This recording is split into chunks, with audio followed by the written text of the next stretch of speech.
Recognize Mr. Waltz from Florida. Thank you, Mr. Chairman. Madam Director, please, I'd like to direct your attention to this video. And I sincerely appreciate the clarity on this. Can we turn up the volume, staff? I just want to ask you, because this has popped up. Republican Congressman Mike Waltz, he said on social media on Saturday, and I'm going to read this for you because it does talk about you, Secretary. I have very reliable sources telling me that there have been repeated requests for stronger Secret Service protection for President Trump denied by Secretary Mayorkas. Your department has already pushed back on that, calling that absolutely false, but he is putting this on you. Can you respond to that, please? Well, that is, yeah, that's a baseless and irresponsible statement, and is one that is unequivocally false.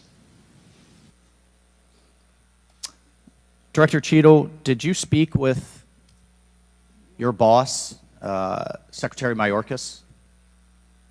You fall under DHS. Did you speak with him on the 14th, the day after? Yes, I did. So you spoke with him before he made that statement? I spoke with him immediately following the incident. Did you inform him that all requests for additional resources for President Trump had been fulfilled? Or that it was false to say they had been denied? I informed him that the request for that rally that day had been fulfilled.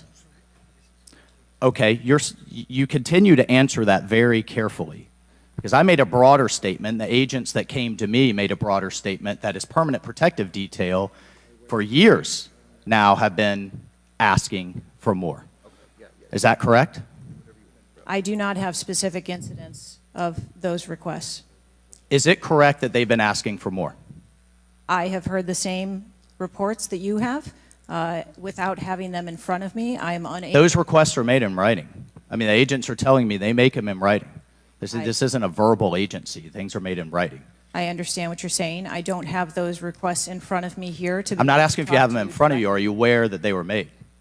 As I said earlier, there are times when requests are made, and depending on the availability of assets, or if there is a way that So there were times when they were denied? If there is a way that vulnerability can be mitigated in a different way, then that is why the So there are times when they were denied, for a variety of reasons.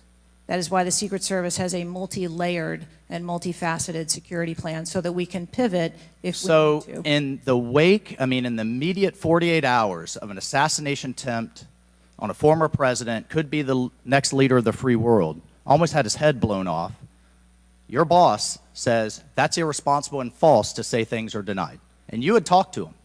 So did he just make that on his own, make that up on his own, or did you tell him that? We were speaking about the requests made at the rally.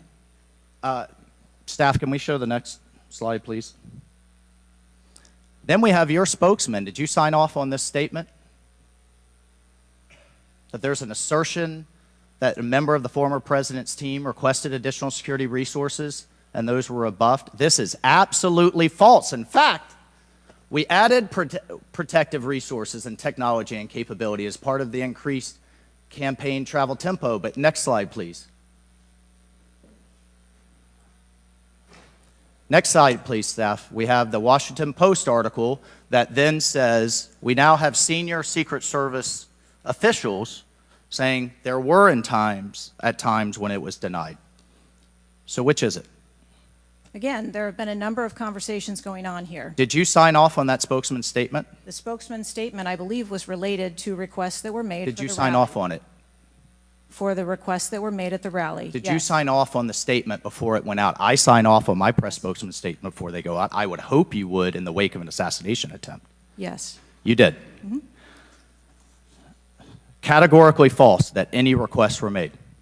You signed off on it. Thank you for that. Thank you for that clarity.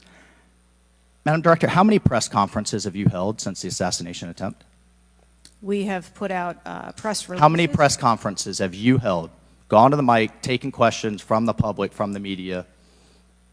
How many? I have not held any. How many has Secretary Mayorkas held? I don't. 0.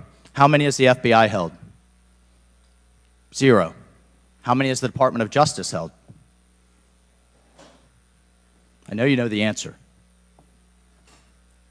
I believe there was a press conference in Butler after the incident occurred. By local law enforcement, not by you and not by the Department of Homeland Security. So this is how misinformation flies. I mean, in the darkness, in the absence of information. Now we have 9 days later before a congressional committee, we all represent almost 1 million people, and you still don't have answers. Are you aware that national news anchors are saying this was a hoax? On national television, they're saying, no, the president wasn't shot, it was flying glass. Are you aware of that? I have not heard those reports. Are you aware that, I mean, there are rumors rampant online that there were multiple shooters? Yes. Are you aware that because the shooter had overseas encrypted platforms in Belgium and New Zealand and in Germany, that a lot of people are speculating there could have been foreign involvement, logically? Are you aware of that? Yes. And have you done anything to disabuse any of these notions today? No. You haven't.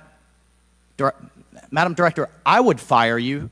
Regardless of the failure, I would fire you just how you've handled it since. You should have been the first to the mics to say, America, world, I want to assure you we're going to get to the bottom of this. I want to assure you full transparency. Our agency clearly had major gaps here, and I want to personally take responsibility and accountability. You should have been the first, standing alongside Secretary Mayorkas, and I would even go so far as to say have daily press conferences, updating everyone on what we know. But you haven't had any of that. What are you hiding behind? I am not hiding. Because you're making the situation worse. I think you've heard that on a bipartisan basis here. You are making this situation far worse in the absence of information. Let's move on. This is truly astounding. I want to be clear because you keep dodging the issue. Has President Trump's permanent protective detail requested additional assets over the last few years? He is clearly not your average former president. He's not Jimmy Carter in an old folks' home. He's not President Bush painting out in his barn. He has multiple residences, a lot of rallies. He's very publicly engaged, and he has a foreign threat in addition to domestic threats. Have they requested additional resources? That's the last question, but please feel free to answer, Thank you. Director. Thank you. We have continued, as I stated earlier, to increase over the past year the assets that are at the former president's residence and supplied to his detail. Mr. Chairman, if I could just ask for one more indulgence. It is clear you have not been to Butler, Pennsylvania. Leaders lead and should be on the ground. You have not been there. Instead, you went to the RNC, but you weren't originally even going to go there. Where were you originally scheduled to go besides the RNC, a national special security event? I was always scheduled to go to the RNC. Mr. Chairman, I would like to enter into the record that the director was scheduled to go to Aspen, hobnobbing around with, I don't know what liberal elites go to Aspen. That was where you were originally scheduled to go to speak at a forum. I was scheduled to go to the RNC. I was going to leave the RNC for 24 hours and return back to the RNC. I hope, as your predecessor, Julie Pearson, with a security incident on the White House and under the Obama administration and Reagan's Secret Service detail lead, I would hope you would have the dignity for the sake of the agents in the service to resign. Gentleman's time's expired.